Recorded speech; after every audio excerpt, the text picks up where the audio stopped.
ಕೋಳಿಯ ಜೀವನ ಶೈಲಿ ಹೇಗಿದೆ, ಜೀವನ ಶೈಲಿ ಅನ್ನೋದಕ್ಕಿಂತ ಅದರ ಒಂದು ಲೈಫ್ ಸ್ಪ್ಯಾನ್ ಎಷ್ಟು ಅನ್ನೋದು ನಿಮಗೆ ಚೆನ್ನಾಗಿ ಗೊತ್ತಿದೆ. ನಾಟಿ ಕೋಳಿಗೆ ಹೇಗೆ ಅಂಡ್ ನಾವು ತಿನ್ನುವಂತಹ ಬಾಯ್ಲರ್ ಕೋಳಿಗೆ ಹೇಗೆ ಅಂತ ನೀವು ಹೇಳಿ ಸರ್. ಒಂದು ಚಿಕ್ಕ ಮರಿ 45 ದಿನದಲ್ಲಿ ಒಂದು ದೊಡ್ಡ ಕೋಳಿಯಾಗಿ ಮಾರ್ಪಾಡಾಗಬೇಕು ಅಂದ್ರೆ ಡೆಫಿನೆಟ್ಲಿ ನೀವು ಇಂಜೆಕ್ಷನ್ ಅನ್ನ ಇಂಜೆಕ್ಟ್ ಮಾಡ್ತೀರಾ ಅಲ್ವಾ ಸರ್? ಇಲ್ಲ ಮೇಡಮ್, ಮಾಡೋದಿಲ್ಲ.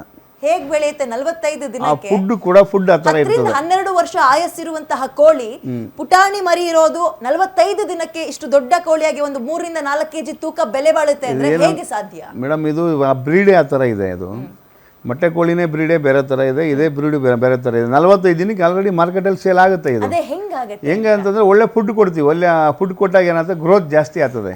ಆ ಬ್ರೀಡೇ ಆ ಥರ ಇದೆ. 100% ಅಮ್ಮ. ಯಾವುದೇ ರೀತಿಯ ಇಂಜೆಕ್ಷನ್ ಇಲ್ಲದಂತೆ ಗೊತ್ತು, ನೀವೊಬ್ಬ ರೈತನ ಮಗ, ಯಾವುದೇ ರೀತಿಯ ಇಂಜೆಕ್ಷನ್ ಅನ್ನ ಇಂಜೆಕ್ಟ್ ಮಾಡದೆ ಕೋಳಿ ಫಾರ್ಮ್ಗಳಲ್ಲಿ ಕೋಳಿ ಹೊರಗಡೆ ಬರ್ತಾ ಇದೆ, ನಮ್ಮ ಕೈಗೆ ಸಿಗ್ತಾ ಇದೆಯಾ? ಕೋಳಿ ವಿಂಗ್ಸ್ಗೆ ಯಾವುದೇ ರೀತಿಯ ಕೆಮಿಕಲ್ ಅನ್ನ ಇಂಜೆಕ್ಟ್ ಮಾಡಿರಲ್ಲ. ತಪ್ಪು ಹೇಳ್ತಾರೆ, ಸ್ಟೀರಾಯ್ಡ್ ಇಂಜೆಕ್ಷನ್ ಮಾಡ್ತಾರೆ ಅಂತ. ಇದು ತಪ್ಪು ಮಾಹಿತಿ. ನಾನೊಬ್ಬ ವೈದ್ಯನಾಗಿ ಹೇಳ್ತೀನಿ, ಹೋಗ್ಲಿ ಸ್ಟೀರಾಯ್ಡ್ ಇಂಜೆಕ್ಟ್ ಮಾಡಿದ್ರು ಅನ್ಕೊಡಿ, ಕೋಳಿ ದಪ್ಪ ಆದ್ರೂ ಕೂಡ ಅದಕ್ಕೆ ಇಂಜೆಕ್ಟ್ ಮಾಡಿರೋ ಸ್ಟೀರಾಯ್ಡ್ ಮನುಷ್ಯನಿಗೆ ಏನು ಬರಲ್ಲ, ಅದ್ರ ಮಾಂಸದಾಗೆ ಅಂತೆ. ಜನಗಳಿಗೆ ನೋಡಿ ತಪ್ಪು ಮಾಹಿತಿ ಹೋಗ್ಬಾರ್ದು. ಸುಮ್ಮನೆ ಅವ್ರು ಯಾರು ಇಂಜೆಕ್ಟ್ ಮಾಡೋದಿಲ್ಲ ಸರ್, ಮಾಡೋದಿಲ್ಲ.